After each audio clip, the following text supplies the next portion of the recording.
जय हिंद, जय भारत। कर्मचारी, पेंशनर्स और फैमिली पेंशनर्स की वेलफेयर से जुड़ी जानकारियों के साथ मैं रीना सुथार आप सभी का स्वागत करती हूँ। आज के इस वीडियो में आगे बढ़ते हुए सबसे पहले बात कर लेते हैं उन टॉपिक की जिसकी जानकारी लेकर आज के इस वीडियो में आई।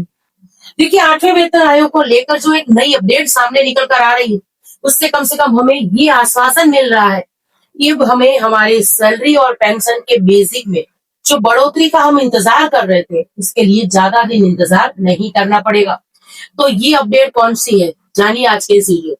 ये और इसके साथ साथ department of pension and pension welfare की तरफ से देखिए 20, 30, 40, 50 और सीधे 100% पेंशन में बढ़ोतरी को लेकर एक वीडियो आया है।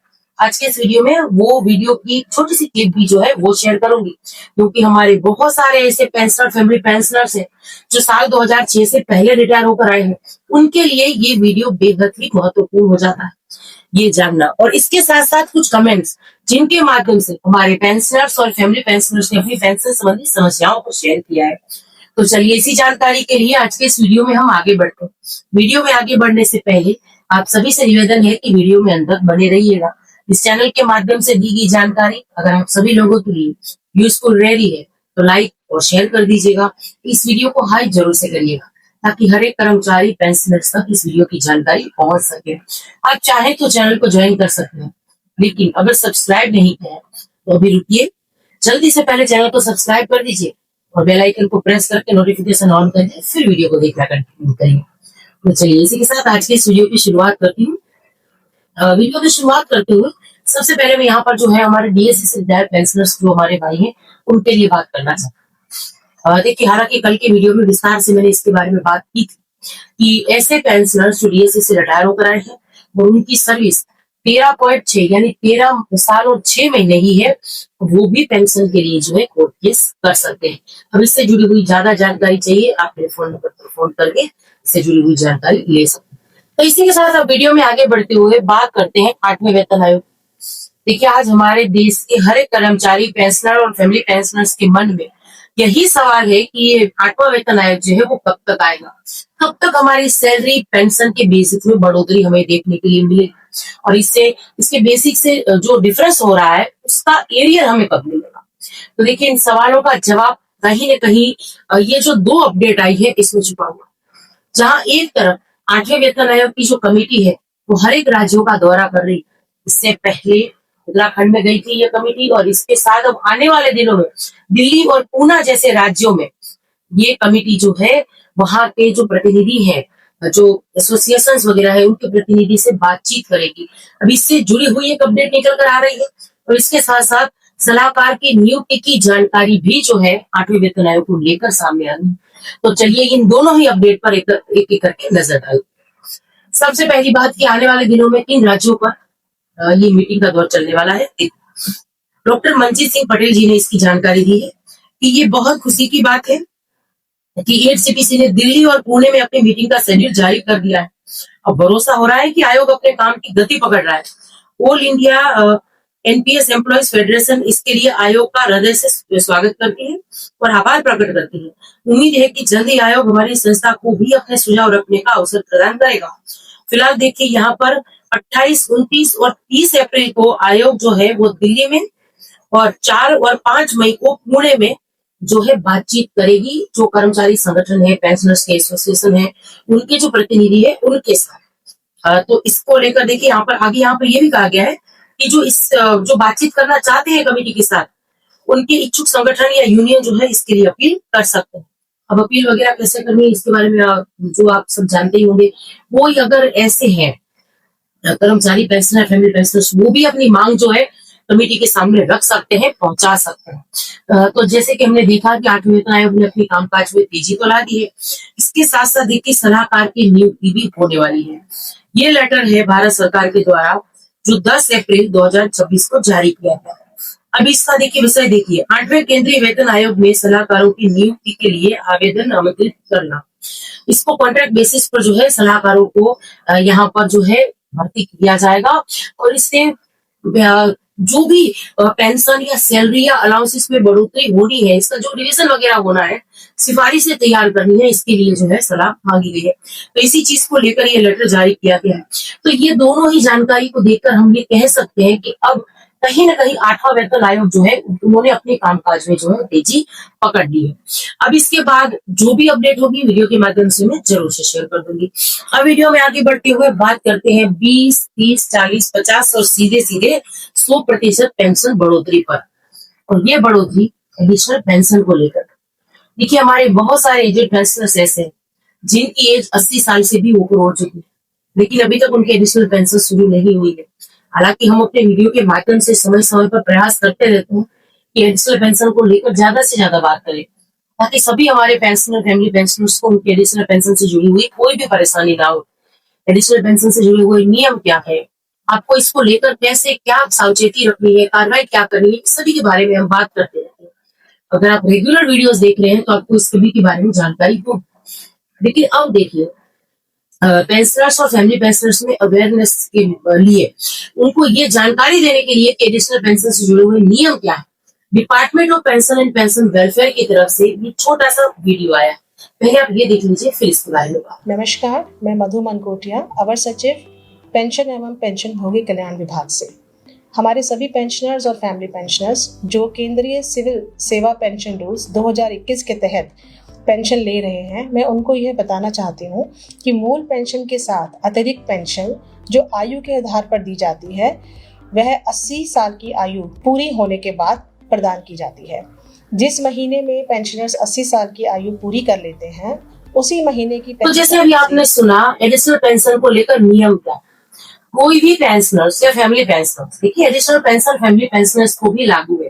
कई बार हमारे सामने ऐसे सवाल आते हैं जहाँ डिपेंडेंट लिखते हैं कि मैम एडिशनल पेंशन क्या सिर्फ सर्विस पेंशनर्स को मिलता है, फैमिली पेंशनर्स को नहीं मिलता। लेकिन एडिशनल पेंशन जो है सर्विस पेंशनर्स और फैमिली पेंशनर्स दोनों को ही लागू है।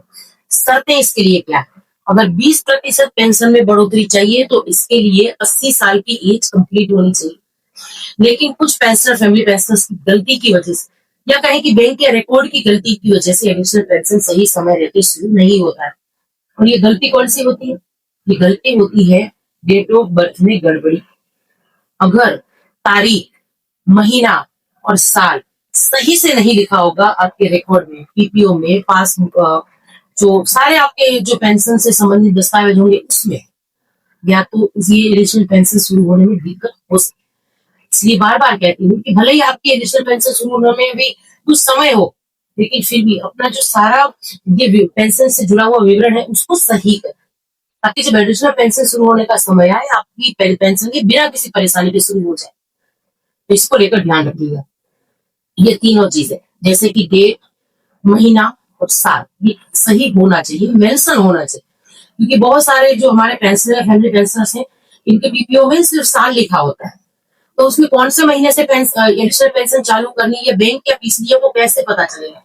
तो ये सारी आपकी जवाबदारी है कि इन सब चीजों को ध्यान में रखते हुए अपना जो डाटा है उसको सुधारें। और दूसरी बड़ी बात कि एडिशनल पेंशन जो है, जैसे कि मान लीजिए अभी आपने वीडियो क्लिप में भी देखा, मैं इसको और भी आसान भाषा में समझा देती हूँ। जनवरी 15 को आपका 80 साल पूरा हो के 85 साल शुरू होते हैं, यानी जनवरी में आपकी बर्थडे, तो उसी महीने पहली तारीख से 15 दिन पहले ही आपकी एडिशनल पेंशन जो है वो शुरू हो जाती है। ये जनवरी से आपकी एडिशनल पेंशन मानी जाएगी। अब लेकिन क्योंकि यहाँ पर महीना, तारीख सही तरीके से मेंशन नहीं है, तो ये सारी गड़बड़ी आती है। इन सब चीज से बचना है और हमें अपनी जो सारा ये डाटा वगैरह है उसको चेक करके रखना है। और दूसरी बड़ी बात, ये एडिशनल पेंशन जो अतिरिक्त लगता है 20%, उस पर भी डीआर जुड़ता है, डीआर का कैलकुलेशन उस पर भी होता है। ये जो अभी आप देख रहे हैं 20% बढ़ोतरी, 85 ईयर्स में 30% बढ़ोतरी, 40% बढ़ोतरी, फिर 50, 100 साल के होने पर, 100 साल जब कंप्लीट हो जाते हैं तब 100% की पेंशन डबल हो जाएगी, मतलब तो उस पर भी डीआर लगता है। ये सभी परसेंटेज पर डीआर लगता है, तो इस बात का भी ध्यान रखो। चलिए, ये जानकारी थी एडिशनल पेंशन से जुड़ी। अब वीडियो में आगे बढ़ते हुए कुछ कमेंट है। एक लिख रहे हैं कि सुप्रभात, नमस्कार मैम, जनवरी 26 से बढ़ने वाले महंगाई भत्ता की घोषणा अब तक नहीं हुई है, इससे क्या अंदाजा लगा जाए, समझ में नहीं आ रहा क्योंकि अब इसकी घोषणा में विलंब हो रहा है। आपका धन्यवाद। तो देखिए, आपकी नहीं बल्कि हमारे बहुत सारे कर्मचारी पेंशनर, फैमिली पेंशनर्स के मन में यही सवाल है, लगातार वो कमेंट्स के माध्यम से पूछ भी रहे हैं कि क्या वजह है कि केंद्र सरकार ने अभी तक इसको लेकर अनाउंस नहीं किया है। तो मुझे नहीं लगता है कि इसमें कोई भी बड़ी बात होगी, या इस पे देखिए अगर हम ये कहें कि केंद्र सरकार DAR को फ्रीज करने के लिए सोच रही है, जैसा कि आमतौर पर कमेंट्स के माध्यम से भी पूछा जा रहा है, चिंताएं व्यक्त हो रही है। देखिए, कोरोना काल में महंगाई भत्ता फ्रीज हुआ था क्योंकि उस समय जो है देश में कोरोना की स्थिति, आर्थिक दबाव था केंद्र सरकार पर। अभी ऐसा कुछ भी नहीं है, हमारी GDP भी ग्रोथ कर रही है। तो ऐसा कोई भी मामला नहीं है, कुछ भी परेशानी नहीं है जिससे केंद्र सरकार DA को फ्रीज कर दे। तो ये तो ऑप्शन ही गलत है, ये तो होना ही नहीं है। अब लेट क्यों हुई अनाउंसमेंट? कैबिनेट की मीटिंग इसके बीच बहुत बार हुई, मार्च महीने में भी कैबिनेट की मीटिंग हुई, लेकिन इस मुद्दे को डिस्कस नहीं किया गया। अब कहीं पर भी किसी भी आर्टिकल में सूत्रों के हवाले से या विशेषज्ञों के माध्यम से इसके बारे में कोई भी जानकारी नहीं आ रही है कि केंद्र सरकार अभी तक इसकी घोषणा क्यों नहीं कर रही है। बाकी जिस हिसाब से 18 महीनों के DAR के एरियर से इसको जोड़ा जा रहा है, ये तो बिल्कुल ही गलत है। हो सकता है कि 15 अप्रैल से पहले पहले केंद्र सरकार कभी भी जो है इसकी घोषणा कर दे, 1 जनवरी 2026 से बढ़ने वाली महंगाई पर होता है। तो जब इसकी घोषणा हो जाएगी, वीडियो के माध्यम से जरूर शेयर करें। चलिए, अगला कमेंट है। एक लिख रहे हैं कि मैडम, मेरे पिताजी ने DAC में 14 ईयर्स और 10 मंथ जो है सर्विस की है। पिताजी का ORP 1, 2 या 3 मिला है, लेकिन बेसिक पेंशन जो है 18,000 ही। मैडम, पेंशन सही मिल रही है या नहीं, ये कैसा पता चले? पेंशन जो है कोर्ट केस करने से मिला है। देखिए, जब आप ये नहीं लिखेंगे कि पहली सर्विस थी DAC में कि दूसरी सर्विस थी, तब तक हम इसके बारे में जानकारी नहीं शेयर कर पाएंगे। जब आप सही पेंशन की जानकारी आपको चाहिए, तो जो सर्विस की डिटेल होती है वो सही तरीके से देंगे, तभी आपको जो है इसका जवाब मिल पाएगा। और रही बात कि आप जिस लिख रहे हैं कि ORP 1, 2 या 3 वो मिल चुका है, लेकिन बेसिक सिर्फ 18,000 है, तो आपने यहाँ रैंक वगैरह भी नहीं लिखा है। डिटेल में वीडियो करिए या फिर कमेंट करिए, या फिर जो मेरा नंबर है उस पर भी आप मुझे कॉल करके इससे जुड़ी हुई जानकारी दे सकते हैं। चलिए, अगला कमेंट है।